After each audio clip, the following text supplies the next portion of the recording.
Good morning, students. In today's session, we are going to see the concept of uniform plane waves, types of electromagnetic waves, wave propagation equation in a lossless media. First, we wanted to understand what is meant by a plane wave. Wave is nothing but it is a physical phenomena which appears at one particular time with a one magnitude and it reflects with some other magnitude in another time. Now here we wanted to see the concept of uniform plane wave, electromagnetic waves, wave propagation equation in lossless media.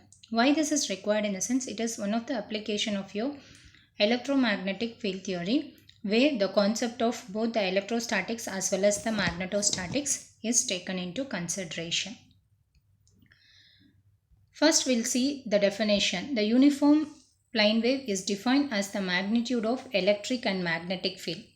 They are the same at all points in the direction of propagation. For example, if you are having y-axis, x-axis, z-axis and it is your x-axis, if the wave is propagated in x-axis, the direction of propagation of the wave is going to remain same.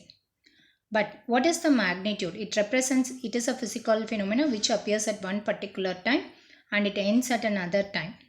But the magnitude is going to remain same irrespective of whether it is going to be an electric field or it is going to be your magnetic field.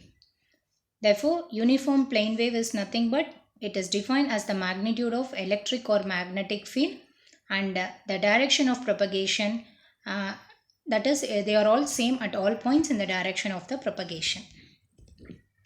The electric and magnetic fields are orthogonal to the direction of propagation in terms of energy. The wave phenomena is defined as the exchange of two different forms of energy.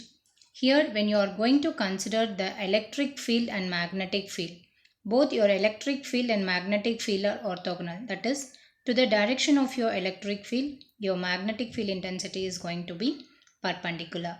In terms of energy, if you define the wave is nothing but it is the exchange of two different forms of energy. It is meant that the time rate of change of one form triggers the other to the spatial change. Waves do not have mass but contain energy, momentum and velocity. So when you are going to see the structure of the wave, this is going to be the wave. Okay. Looking at the wave, it is starting at one particular time, finishing at another time. So looking at this, it is going to have the velocity. It means that it is moving. It is not remaining at the same place. It is moving. So it is going to exhibit a velocity and also energy. It is having a certain magnitude for certain amount of time. So energy is nothing but work done to move a charge from one point to other point in the presence of your electric field. That is nothing but your work done. That is nothing but your energy. And momentum and velocity. So when you are going to read about the wave propagation equation, it is the time rate of change of one form trigger the other to the spatial change. So waves do not have mass but contain energy, momentum and velocity. Then the example of wave propagation equation, it is going to, the waves can either be your voltage wave or current wave on a transmission line, seismic waves, sound waves and water waves. This comes under your communication system. So if I am talking, it is reaching to the opponent person in the form of waves. Whatever we are doing, whatever we are speaking, that is reachable to the opponent person in the form of waves. Here under communication system, seismic waves, sound waves and water waves is an example. Whereas in case of your transmission line, the waves are going to be the voltage wave and current wave. Electromagnetic wave. So this is the electromagnetic waves. When you look at this, you can see the waves propagated along your y-axis direction. The wavelength is defined from maximum point of your one wave to the second wave maximum point. So it is your wavelength and the wavelength is represented with a term called lambda. And in the direction of your, it is your wave propagated direction and the direction of the magnetic field is along your x-axis and the direction of your electric field is along your z-axis. The electromagnetic waves generating from source are spherical. At large distances from the source, they behave as plane waves. When the electric and magnetic field vectors of a wave are in planes perpendicular to the direction of the propagation, say the z-axis, it is called as your plane wave. You can see the electric and magnetic field. It is the direction of your magnetic field and this is your direction of your electric field. The direction of the magnetic field is along your x-axis and the direction of your electric field is along your z-axis. When you look at the angle made between your electric field and magnetic field, both are going to be perpendicular to the direction of propagation of the wave. It is the direction of propagation of the wave. For example, if we are going to propagate the wave in x-axis, you can see here in x-axis the wave is getting propagated. At that moment, the direction of your electric field is intensity is along your y-axis and the direction of your magnetic field intensity is along your z-axis. When you for the direction of propagation of the wave, your electric field and magnetic field intensity are perpendicular and this is called as your plane wave. This is the concept of your plane wave. There are different waves. This is transverse electromagnetic waves. Transverse electromagnetic wave in the sense we should prove that the electromagnetic waves are transverse in nature. That is, it is nothing but your plane wave where you have to prove that your electric field and the magnetic field intensity is perpendicular. Now, types of electromagnetic waves. There are different types of waves where we need to concentrate on the analysis. Longitudinal wave, transverse wave, linearly polarized wave and circularly polarized wave. So, in wave propagation equation, we are going to read about the plane waves. Under electromagnetic waves, you are going to have a longitudinal wave, transverse wave, linearly polarized wave and circularly polarized wave. When you are going to focus on wave propagation equation in case of your conducting media or in a lossy media, at that moment we need to identify what is the reflection coefficient, what is the transmission coefficient, what is your transmitted wave and what is your reflected wave. We need to identify. Now we are going to see the wave propagation equation in a lossy media and how exactly we are going to derive the wave propagation equation in a lossy media in terms of electric field intensity and electric flux density. Before getting into the expression, we wanted to see what are all the different Maxwell's equation required to solve the wave propagation equation in a lossy media. So in a lossless medium means in a non-conducting media. In a non-conducting media, the value of your volume charge density rho v is equal to 0. Conductivity will be equal to 0 and you have to assume the medium to be an isotropic one. And for this, the value of your Maxwell's equation for the steady state field according to Gauss's law, Faraday's law, it is given as like both in integral form and point form is given over here. We have to keep this Maxwell's equation as a base and we need to identify the Maxwell's equation that is supporting the wave propagation. So the Maxwell's equation required for a lossless medium or a non-conducting medium is going to be Gauss's law. So it is a non-conducting medium. Therefore the conductivity is going to be 0. When the conductivity is going to be 0, the charge is going to be 0. When the charge is 0, we can write the Gauss's law in case of your electrostatic field as integral over the closed surface d dot ds is equal to 0. Divergence dot d is equal to 0. This is known as your Gauss's law in electric field.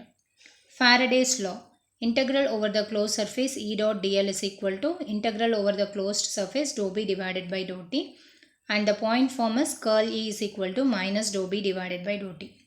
We are going to utilize the point form of Maxwell's equation when we start the analysis of wave propagation equation in a lossless medium. And the Ampere's law, here also the magnetic field intensity is going to be 0. Therefore, the divergence dot B is equal to 0. Wave propagation equation for lossless medium or non-conducting medium. In this, we need to identify the wave propagation equation in terms of your electric field intensity and in terms of your magnetic field intensity. For this, we need to use the first equation and fourth equation of your Maxwell's equation. That is the second equation and the fourth equation. So the second equation, curl H is equal to dou D divided by dou T. We have to assume in case of your lossless media, we know that curl H is equal to dou D divided by dou T, where differentiating the equation with respect to T, we will get dou by dou T of curl H is equal to dou by dou T of dou D divided by dou T. And here curl, you can take it outside. Curl of dou H divided by dou T is equal to dou square D divided by dou T square. So the order of differentiation on your left hand side, it will be singular, like dou H, curl of dou H divided by dou T. And here the order of the differentiation on LHS may be changed as the curl operation itself is a differentiation. So we'll get the above equation as curl of dou H by dou T is equal to dou square D divided by dou T square. The relationship between your electric field intensity and electric flux density is equal to D is equal to epsilon into E. When you substitute the value of D over here, you will get epsilon is constant, dou square E divided by dou T square. Keeping this equation, again you have to take the curl E is equal to minus dou B divided by dou T. Here we wanted to take curl on both sides. Taking curl on both sides, we will get curl of curl E is equal to minus curl of dou B divided by dou T. Here dou by dou T you can take it outside. B in terms of mu and H you have to write it. We'll get curl of dou H divided by dou T. Already we have identified the curl of dou H by dou T is equal to epsilon into dou square E divided by dou T square. So the value of the curl of dou H divided by dou T can be written as epsilon dou square E divided by dou T square. Replacing it with the equation, we will get curl of curl E is equal to minus mu into epsilon into dou square E divided by dou T square. Now we wanted to apply the vector identity for curl of curl E. Curl of curl E vector identity if you apply, you will get divergence of divergence E minus divergence square E according to the identity shown over here. Substituting the vector rule for the left side of the equation, we will get curl of curl E is equal to divergence E minus divergence square E. Divergence dot E will be equal to 0 because we know that divergence dot D is equal to rho V. In a lossless medium, divergence dot D is equal to 0 because your charge density is going to be 0. If you are taking D in terms of E, you will get epsilon into E, which is equal to 0. Therefore, from this it is understood that epsilon of divergence dot E will be equal to 0. So when you are doing so, you will get epsilon divergence dot D is 0. In this, it is equal to 0. Therefore, when you take curl of curl E, you will get minus divergence square E, which is equal to minus mu epsilon dou square E divided by dou T square.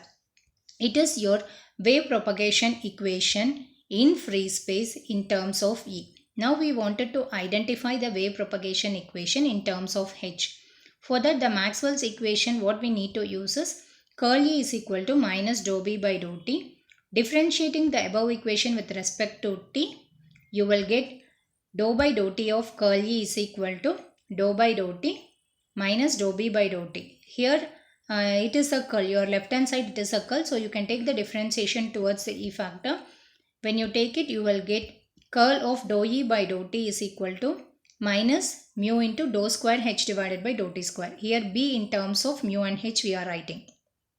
Later, we have to identify curl H is equal to dou D by dou T. In this, taking curl on both sides, we will get curl of curl H is equal to curl of dou D by dou T. D you can replace it in terms of E. So if you replace it, you will be getting the equation curl of curl H is equal to epsilon d in terms of e is nothing but d in terms of e, we can write it as d is equal to epsilon into e. So epsilon into curl of dou e by dou t. We know that curl of dou e by dou t is mu into dou b divided by dou square h divided by dou t square. Taking vector rule on your left hand side, we will get divergence square h. Divergence square h is equal to minus mu epsilon dou square h divided by dou t square. Minus sign if you remove, you will get divergence square h is equal to mu epsilon dou square h divided by dou t square. This is the equation representing the wave propagation equation in free space in terms of h. Therefore, we will get the wave propagation equation in terms of E along your x-axis, y-axis and z-axis can be written as mu epsilon dou square Ex by dou t square.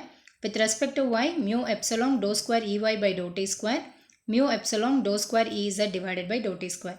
It is for your E parameter. For DHB, we can obtain a similar type of equation like, suppose if I wanted to identify D, here divergence square dx is equal to mu epsilon dou square dx by dt square.